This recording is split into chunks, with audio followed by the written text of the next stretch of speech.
This is the Sunrise Sudoku app for Windows Phone 7 from the Mowmel Studio.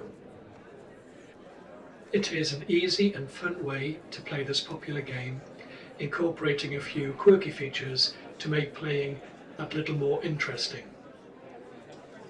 Although the emphasis was on making it easy to understand and play, it is still equipped with enough advanced features to suit both novice and experienced players alike.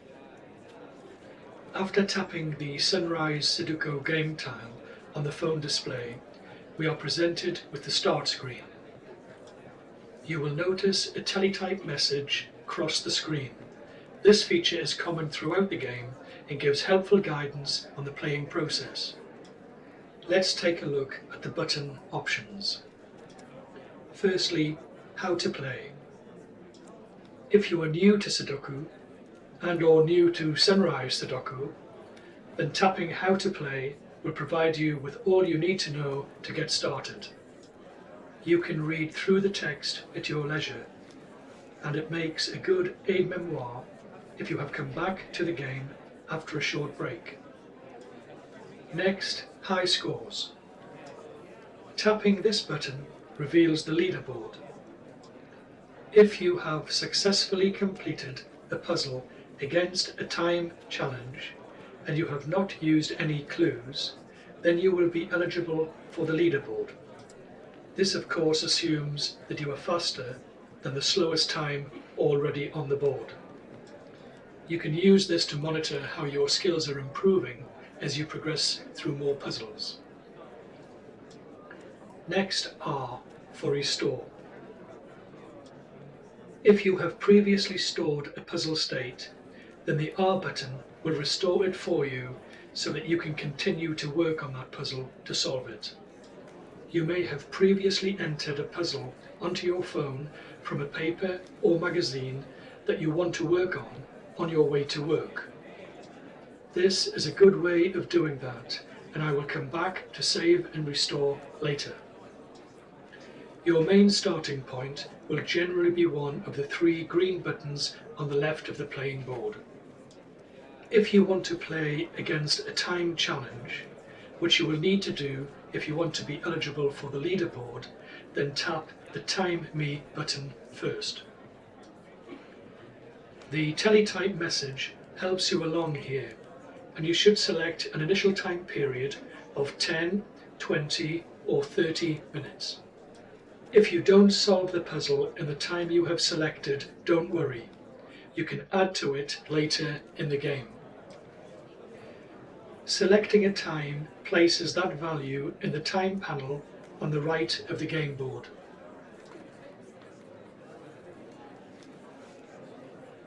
If you want to change the time selected, you can do so up until you tap one of the play modes, request a puzzle or input a puzzle. If you don't tap the Time Me button before you select one of the play modes, then you will simply play the game without being timed. This is perfectly okay. It is less stressful, but you will not be eligible for the leaderboard. You now need to decide whether you want to input starting values from, say, a paper, book or magazine, or request an automatically generated puzzle for you to solve. We will begin by entering our own starting values, and we do this by tapping the Input a Puzzle button.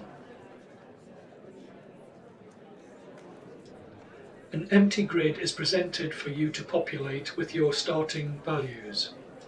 You enter these by tapping the cell you want to populate, and a gold number grid will appear for you to choose the number to be entered. If you make a mistake, simply hit the cell again and put the correct number in it. If you have entered a value into a cell that should not be populated initially, then simply hit the blank gold pad to erase it. If you try and enter a value that will cause a duplicate in a row, column or cell, then you will be told that you cannot do that and you will need to correct the entry. Once you have entered all of your initial values, then tap the OK button and the entries will be validated. If there is a problem with the initial starting values and the puzzle entered cannot be solved, then you will be asked to check you have placed the correct starting values in the correct cells. Check the values and correct where necessary. Once you have a validated set of starting values, then you will be presented with the main playing screen. And if you have chosen to solve the puzzle against a time challenge, then the clock will start to count down. Now let's return to the start screen to see what would have happened if we had chosen the Request a Puzzle option. On the start screen, we now tap Request a Puzzle. We are now presented with a choice of 3 levels of play: easier, medium, and harder. The choice is yours, depending on how experienced you are, how much time you have, and how lucky you are feeling. Let us try the easier level. A puzzle will be automatically generated for you, and as with the input a puzzle choice, you will be presented with the main playing screen, and if you have chosen to solve the puzzle against a time challenge, then the clock will start to count down. It can take a number of seconds for a suitable puzzle to be constructed, so please be patient at this point, although generally it is quite quick. The playing screen offers you a number of options and playing modes. When you start the game, the pencil mode and the assist mode are both off. We will come back to both of these modes in a moment. As before, when we hit a cell, we are presented with the gold number pad for our data entry. The number rolls in with a nice swish and is at the same intensity as the starting values. If we now tap the Turn Pencil On button, any value entered into a cell will appear slightly transparent. This enables you to track your entries as you progress. If you wish to revert back to normal, then simply tap the Turn Pencil Off button.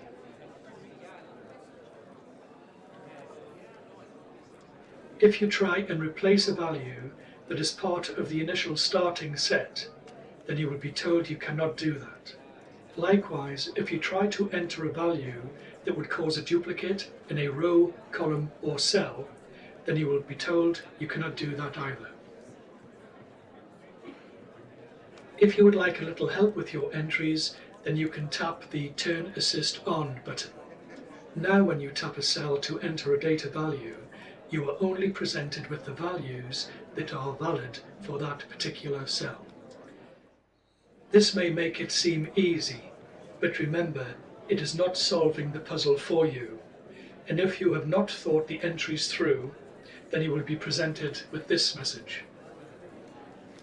It is telling you that you have used up all of your available options for that cell, so one or more entries are not correct, and the puzzle cannot be completed from this point. It advises that you should restore to a known good state, and this is where the save and restore functions play their part. You can tap the S button to save the current puzzle state at any time. Once you have done this, then you can restore the puzzle to that same state at any time in the future, as long as it is not overwritten by another save action. The saved state is restored by tapping the R button. If we add a few entries and then tap the Restore button, we can see the puzzle revert to the previously saved state. Remember, the Restore function only restores to the last saved state, so be careful how you use this feature. It is a very useful feature during a game, and a good way of saving an initial starting position for a game that you want to try out later, perhaps when you have more time to yourself. If you are finding things a little difficult, but you don't want to give up, you can request a clue by tapping the question mark button. This will place a correct cell answer into the puzzle grid each time you tap it. However, you have a maximum of 3, and once used, you are no longer eligible for the leaderboard if you are in a time challenge.